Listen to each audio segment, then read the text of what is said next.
Salam sejahtera dan salam perpaduan terkini dari Mahkamah. Najib sendiri penyebab gagal rayuannya. Berita penuh. Mahkamah Persekutuan memutuskan Datuk Seri Najib Razak sendiri sebenarnya menjadi penyebab prosiding rayuan beliau bagi kes membabitkan dana SRC International Sendirian Berhad tidak didengar oleh panel hakim terdahulu.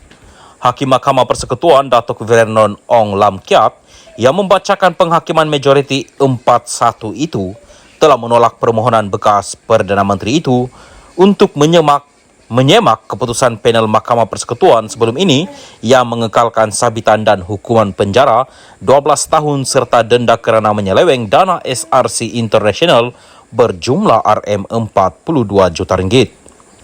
Tiada penafian hak permohonan Najib dan tiada pelanggaran keadilan dalam kes itu, katanya. Keputusan majoriti itu dipersetujui oleh Hakim Mahkamah Persekutuan Datuk Rodzaria Bujang dan Datuk Nordin Hassan serta Hakim Mahkamah Rayuan Datuk Abu Bakar Jais. Hakim Besar Sabah dan Sarawak Datuk Abdul Rahman Sebli yang mempengurusikan panel 5 hakim itu membuat keputusan bertentangan. Dalam penghakimannya, Ong berkata Peguam Najib sendiri yang enggan membuat penghujaan lisan sejak permulaan prosiding rayuan tahun lepas. Walaupun Peguam Datuk Hisham Tepotek dibenarkan berbuat demikian oleh Ketua Hakim Negara Tun Tengku Maimun Tuan Mat yang mengetuai panel hakim sebelum ini yang menolak rayuan itu. Menyentuh mengenai penangguhan rayuan Najib yang dibangkitkan oleh pihak pembelaan, Ong berkata mahkamah mempunyai budi bicara mutlak untuk membenarkan atau tidak sebarang penangguhan dan panel terdahulu telah menggunakan budi bicara mereka secara bijaksana. Oleh itu, tiada merit untuk semakan keputusan itu, kata hakim. Mengenai permohonan Najib untuk semakan terhadap pelepasan peguamnya, Hisham, daripada mewakilinya semasa rayuan tersebut, hakim itu berkata mahkamah mendapati pendapat pemohon bahawa mahkamah tidak mempunyai kuasa untuk tidak membenarkan pelepasan peguam itu tidak boleh dipertahankan kerana kuasa itu ada diperuntukkan dalam Peraturan 137 Kaedah-Kaedah Mahkamah Persekutuan 1995.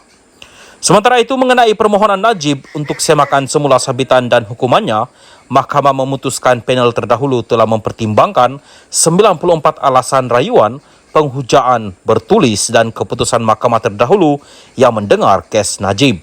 Oleh itu, penghakiman majoriti membuat kesimpulan bahawa tiada merit untuk semakan keputusan mahkamah terdahulu yang mengekalkan sabitan dan hukuman terhadap Najib, kata hakim itu. Menyentuh mengenai penangguhan rayuan Najib yang dibangkitkan oleh pihak pembelaan, Ong berkata mahkamah mempunyai budi bicara mutlak untuk membenarkan atau tidak sebarang penangguhan dan panel terdahulu telah menggunakan budi bicara mereka secara bijaksana. Oleh itu, tiada merit untuk semakan keputusan itu, kata hakim. Mengenai permohonan Najib untuk semakan terhadap pelepasan peguamnya, Hisham, daripada mewakili semasa rayuan tersebut, hakim itu berkata mahkamah mendapati pendapat pemohon bahawa mahkamah tidak mempunyai kuasa untuk tidak membenarkan pelepasan peguam itu tidak boleh dipertahankan kerana kuasa itu ada diperuntukkan dalam Peraturan 137 Kaedah-Kaedah Mahkamah Persekutuan 1995.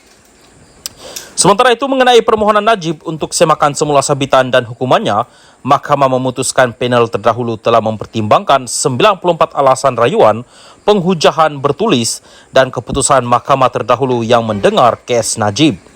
Oleh itu, penghakiman majoriti membuat kesimpulan bahawa tiada merit untuk semakan keputusan mahkamah terdahulu yang mengekalkan sabitan dan hukuman terhadap Najib, kata hakim itu.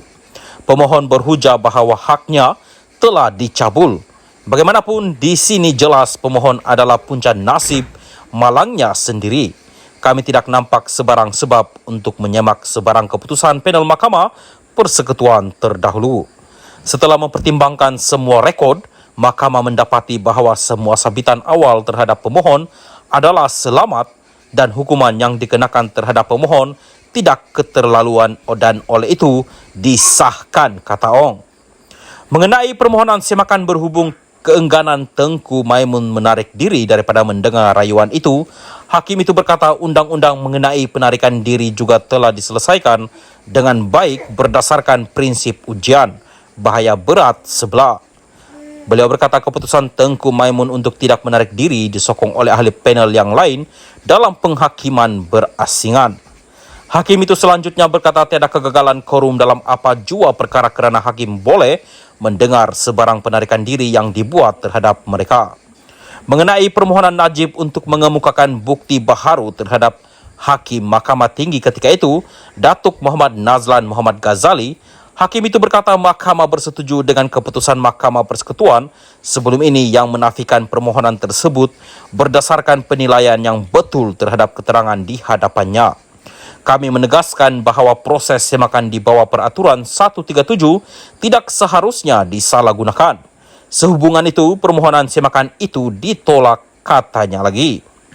Bukti baharu itu adalah mengenai Muhammad Nazlan yang pada 2006 adalah peguam dan setiausaha syarikat bagi kumpulan Maybank yang mempunyai tanggungjawab keseluruhan untuk pengurusan dan pentadbiran semua jabatan undang-undang dalam keseluruhan kumpulan. Dengan keputusan hari ini, Najib 69 akan terus menjalani baki hukuman penjara 12 tahun di penjara Kajang. Pada 23 Ogos selepas panel Mahkamah Persekutuan sebelum ini diketuai oleh Tengku Maimun menolak rayuan bekas ahli parlimen pekan itu untuk membatalkan sabitan dan hukuman, Najib memulakan hukuman penjara 12 tahun di penjara Kajang pada hari yang sama. Selain itu, Najib juga telah memfailkan permohonan pengampunan diraja pada September tahun lepas. Pada 5 Januari lepas, beliau juga memfailkan petisyen kepada kumpulan kerja Majlis Hak Asasi Manusia Pertubuhan Bangsa-Bangsa Bersatu mengenai penahanan arbitari UNWGAD untuk meminta pembebasan daripada penjara atau perbicaraan semula kes SRC International yang dihadapinya berikutan pendengaran rayuan di Mahkamah Persekutuan yang beliau dakwa mempunyai kecacatan serius dan bertentangan dengan peraturan keadilan antarabangsa.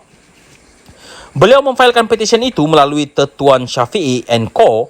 di Pejabat Suruhanjaya Tinggi Geneva secara digital.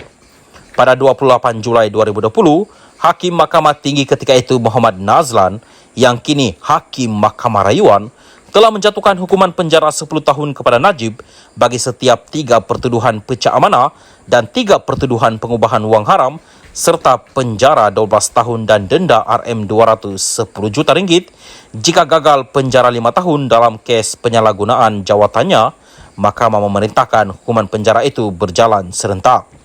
Pada 8 Disember 2021, Mahkamah Rayuan mengekalkan keputusan Mahkamah Tinggi dan menolak rayuan Najib untuk mengetepikan sabitan dan hukuman penjara serta denda itu.